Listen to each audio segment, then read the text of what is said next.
Time to wake up. This is gorgeous.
The Critters. Et exploité par des Canadiens. Nous sommes des voisins, des amis, de la famille. Être fabriqué au Canada, ce n'est qu'une partie de notre fibre canadienne. My son, our kingdom is in grave danger. I'm ready to fight, King Daddy. Your time. We love a good Hell's Kitchen elimination, but sometimes contestants really can't stand the heat and get themselves out of the kitchen. In season 1, Gordon faced his very first quitter. Chef Lepoff had already quit his job as a finance manager to take part in the competition. But after just 3 weeks, he was ready to return to Orange, New Jersey, and never went back into a professional kitchen. Chef got off to a bad start when his signature dish wasn't a big hit with Chef Ramsay. The actual sauce is quite nice. Thank you. Mushroom got a bit of salt. Steak overcooked. 1 out of 10. Ouch. Jeff's performance continued to disappoint Gordon over the next couple of weeks. He struggled to work on a line for the very first time, as his station was disorganized and he wasn't used to working as part of a team. Jeff's time on the show is full of contradictions, as he repeatedly made bold statements about himself and his abilities, but being shown failing to live up to them. I was a little bit relieved that he was putting me into the dining room. I'm very good with people. I deal with people for a living. Your performance as a waiter. No one liked you. In fact, 2 out of 3 of tables walked out early. So it was probably a sign of things to come that Jeff announced that he definitely would not be quitting mid-service, because he went on to do just that. 2 hours into a terrible evening, Jeff was failing to produce any lamb at all from his station, and Chef Ramsay pointed out that his performance was getting worse, not better. When Jeff muttered profanities about Gordon under his breath, he was called out by sous chef Marianne and asked to repeat them to Ramsay's face. You know, I think I know what to tell you. You're an asshole. That's not cool, Jeff. Unbelievable. Jeff left the kitchen and wasn't seen again, even for an exit interview or at the finale. Producers claimed that Jeff's exit was because of an injury, which was apparently the result of a shoving match with Gordon in the parking lot. He didn't win a restaurant, but reportedly sued the production company for $124,000 before returning to the insurance industry. In season 4, college student Vanessa Gunnell started strong. The Montana State University senior may not have had any professional training, but she had worked as a line cook for 16 years. When she was chosen for the show, the 32-year-old was holding down a part-time job as a line chef at a popular local brew pub to pay her way through school. Vanessa admitted in interviews that she had never been comfortable receiving attention and had refused to apply for the show when her boyfriend first suggested it. But after he persuaded her to attend a group audition, she was quickly selected to take part. Her first big test was the signature dish, and it's safe to say her halibut passed with flying colors. That was delicious. Thank you. The best dish by a mile so far. Over the next couple of weeks, Vanessa received praise for her solid culinary skills and her strength as a team player. She appeared to become more comfortable with the spotlight, but some felt that her newfound confidence in the kitchen began to tip over into arrogance, leading to arguments with other contestants. performance in the kitchen also became less consistent, and Gordon singled her out after a particularly tough evening. We've gone backwards! And you were just all over the place! She was nominated, but saved from elimination when Chef Ramsay offered her one last chance. The next week, during family dinner service, disaster struck. The red team was sending out dishes at speed when Shayna set fire to her station. Vanessa tried to move a sauté pan away from the flames.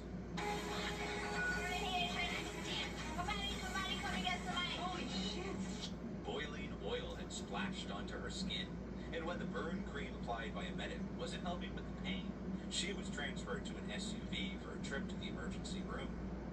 She returned from the hospital unable to move her hand due to a second-degree burn, but seemed determined to carry on. The next day, during prep for dinner service, Vanessa was struggling to use her bandaged hand and asked to speak to Chef Ramsay. She explained her frustration, and he gave her the choice to stay or go home. If I can't be here 100%, Chef, I don't want to be here. What a shame. Vanessa was allowed to say goodbye to her teammates before leaving by the front door. She was obviously proud of her time on the show, as she went on to get a large, multicolored Hell's Kitchen tattoo on her right arm. She returned to the restaurant she had previously worked at, but then chose a significant career change. She is now a public official in Tennessee, working as a coroner, investigating unexplained deaths in the area. A similar medical situation caused G to quit season 5. As the red team prepared for service in week 2, Private Chef G slipped in some oil or water on the kitchen floor and twisted her ankle.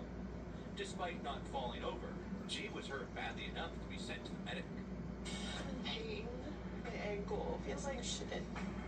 G was determined to take part in service and explain the situation to Chef Ramsay, who allowed her to support her teammates by manning the garnish station. Immediately after service, she went back to the medic for more treatment and was given a wheelchair to remove pressure and reduce swelling on her ankle. The women were impressed with her attitude and perseverance, and so was Chef Ramsay. Courageous effort on one foot, and clearly in a lot of pain. Thank you, Chef. More importantly, you didn't give up.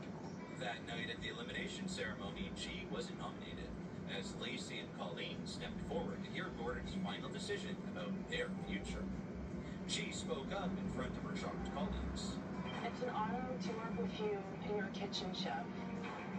But I'd like to volunteer. Describing herself as half manpower because of her injured foot, G asked to be removed from the competition instead of one of her teammates. Chef Ramsay declined her request and told her to hold of her jacket. Start with I have to go to work soon, but signature dish. this is just too beautiful. Over the next few weeks, Aaron stayed out I mean, come on. and out of trouble until an issue on the fish station week 7 drew Gordon's attention. When he started running behind, holding up the rest of the kitchen, Aaron's teammates tried to step in to help before being physically manhandled away from the station. Hey, yes, Chef. Fucking come here. How long are you going to keep all back? As Gordon raged in Aaron's face, we got a glimpse of the struggle he was privately having with his parents on the show, maintaining his composure. Prior to entering Hell's Kitchen, Aaron had taken great pride in learning to control his emotions in a heated environment. He admitted to berating people, throwing things, and making people cry on a regular basis as a younger chef, and had taken positive steps to put those behaviors behind him. As the weeks passed on the show, he found himself slipping back into his old patterns. What does blood taste like? You're tasting it now. Guess what? I'm not a fucking ingredient, asshole. It appears that an argument with Bryant in week 10 was the last straw for Aaron. During a disastrous dinner service for the blue team, Aaron first set fire to one of his pans before having to take the blame when Bryant sent raw scallops from the station. When his lobster tail was sent back raw, tempers began to flare. No, I don't have to, dude. You don't throw whole lobster tail, man. That evening, Aaron was the blue team's first nomination, and Bryant was the second. When Aaron was given his chance to plead his case to stay, he shocked everyone with what he had to say. As much as I'd love to run a restaurant for you, I'd love to be a Michelin star chef, but I don't think winning Hell's Kitchen is actually going to get me any closer to my goal. Calling the decision unbelievable, but shocked and disappointed, Chef Ramsay allowed him to leave the competition and head back home to Massachusetts. Though Aaron promoted the Hell's Kitchen season premiere, he admitted in an interview that he couldn't face watching his exit, which would show him regressing and losing his professionalism. He remains proud of stepping out of the show when he began to lose his cool. Early on in his run on the show, Chris Mendonca caught Gordon's attention for the wrong reasons when he was caught writing notes to help organize himself on the meat station. Unfortunately for him, he'd written down the orders incorrectly. We've got 2 duck on here and 1 fucking duck cut. All it's fucking writing. It's not an English exam.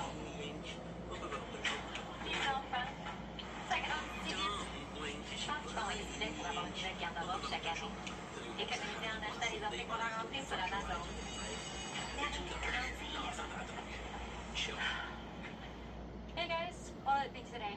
Bananas away, please. Double protein. 1 chipotle steak wrap. 1 chipotle chicken wrap. 1 pesto chicken panini. 6 booster balls. And then that's about it. Wow, hungry today, huh? What? I can eat what I want. I'm retired. He still eats like he plays.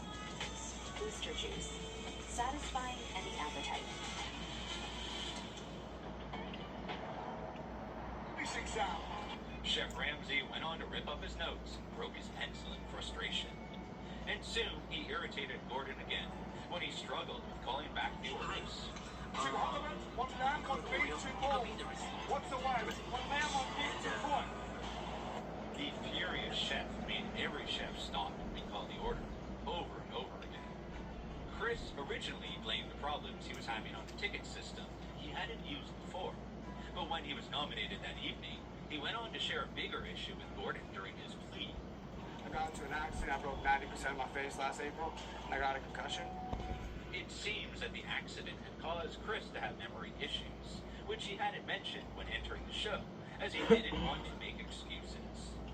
Chris's Facebook feed from a year earlier showed him in the hospital with a black eye and swollen face.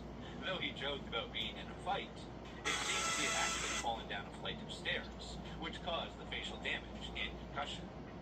Chris stayed in the competition after that first nomination, but his performance was inconsistent. His team didn't seem to trust him to help them out in the kitchen after his problem with multitasking.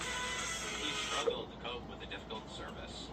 I have some past demons, and I've worked so hard to be this optimistic man. And if I feel like I'm losing that, there's no purpose. Chris started week 6 strong by producing the best dish during the potato challenge. An innovative and risky lobster shepherd's pie that Gordon loved. The red team was full of praise for him, and he joined them for their reward, a trip to an exotic animal park. But when he returned to the dorms to prep for evening service, Chris was struggling and chose to confide in sous chef Christina that he felt his mental health was sliding back to where it had been after his accident. And I feel like once I'm in that spot, if I don't get myself out of it, it's a very, very, very, very bad I don't want you to go there. Christina told him the most important thing was that he stayed healthy. And Gordon agreed, promising that he would help find someone for him to talk to. What you taught me and your passion is something I aspire to be, but I can't do that with battle. Let's get you sorted out first. Gordon broke the news to the other contestants, and Chris was out of the show. Chris is now happy, healthy, living in Florida, where he is hoping to start his own business. He recently celebrated 3 years of sobriety. In the same season, Motto made it all the way to the Final 4 before he chose to quit. His decision was a huge shock to everyone, because he hadn't received a single nomination throughout his 13-week run. Motto had sailed through the challenges, and was popular with both the viewers and the other contestants. Well, apart from Trev, and the feeling was mutual. Bye, Trev. Bon voyage. Good luck wherever the fuck you end up. Don't make it Baton Rouge. Motto laughed and joked his way through the season, and seemed delighted to make it to the Black Jackets. Boy from the bayou? Southern Boy Chef, hanging with the big dogs. Feels good. Yeah? Even in the week he decided to quit, he still appeared to be having fun on the show. I could be a pancake than a donut, Chef. I look better on a pancake than I do in person. But later that week, when Gordon asked the final 4 contestants to put forward a single name for elimination, Motto volunteered himself. One much as Chef Ramsay's visible shock, Mono had decided that he wasn't ready to leave Baton Rouge to run a restaurant in Vegas, so he would step aside for another contestant to chase that dream instead. I want to go back and share this wealth of knowledge that you've given me to elevate that town's culinary scene. Gordon respected his decision, calling him the most sincere chef he'd ever met. But he made Mono promise that when he was ready to move away from Baton Rouge, he would give Chef Ramsay a call. After leaving the competition, Mono stuck to his word and returned to the Baton Rouge culinary community with a spring in his step. As well as working at some of the area's finest restaurants, he raised money for a number of local charities by hosting cooking events. It appears that he's still very much tied to Baton Rouge, so we can't imagine there will be a phone call for Gordon anytime soon. Peter Martinez got off to a strong start in season 19 and was excited to be given a selection of ingredients to work with. The unexpected twist actually increased his confidence by winning Global Head Chef at the brand new Hell's Kitchen restaurant in Lake Tahoe. Oh, I got this. It's like looking in my fridge. Sometimes it's just random shit and you gotta put it together. Peter's Cuban spiced ribeye dish achieved 4 points, and his team won the challenge. During the first dinner service, Peter and Drew were on the meat station, and unfortunately, it didn't go well, starting with Peter's duck. Who's overcooked, chef? Overcooked. It's on back off. It's back back. Guys, take that shit back. The mistakes continued throughout the evening, leaving Gordon furious. 3 members of the new team, including Peter, back in the door. You put something on the face. Get out! In week 4, Peter had another disastrous dinner service, this time on the garnish station. First, Cody had to step in to explain how to cook the tomatoes, and then Chef Ramsay had to walk him through fixing his garnish, which was too salty. I look like shit in front of like one of the best chefs in the entire world. It sucked. When he walked up his mashed potatoes late and then had no idea what he should be cooking next, Gordon called the blue team together and told them to raise their game. Get what you need when you need it with Canadian Tire same-day delivery. Shop smarter at Canadian Tire. How are you going to call this become a head chef in Lake Tahoe? Yeah. Chef, I don't. You haven't. I don't. Take your jacket off and fuck off. In a surprise, Peter shocked everyone by saying he was not ready for the head chef's job, effectively bowing out of the competition. According to him, the stress he was feeling just wasn't worth the toll that he was taking. He fearfully chose to return home to his family instead of competing for the Hell's Kitchen crown. No amount of money is worth that stress. I just need to get back home. I miss my family. Season 22's Brad Delgado took part in the competition just 6 weeks after having back surgery, but was convinced he'd be able to keep up with the other chefs. He didn't make great first impressions with his high-pitched singing while prepping for a signature dish, which irritated his fellow contestants.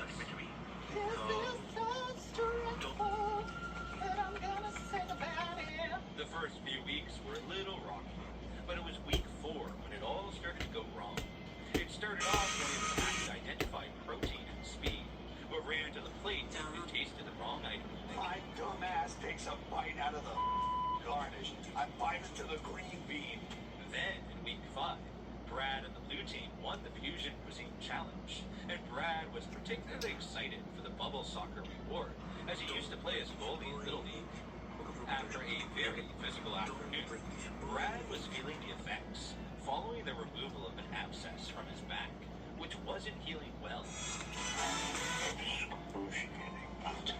The reward today was so much fun, but I'm also in a lot of pain. During dinner service, he was struggling.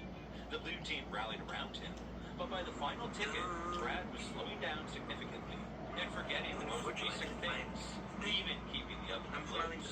I'm gonna pass the fuck out right now. Do not drop the ball. Don't try the door. Despite their problems, both teams performed well. When service was finished, Gordon held his usual post-mortem and praised the chefs for their communication and consistency. He singled out several chefs to ask how they were feeling about the service, and before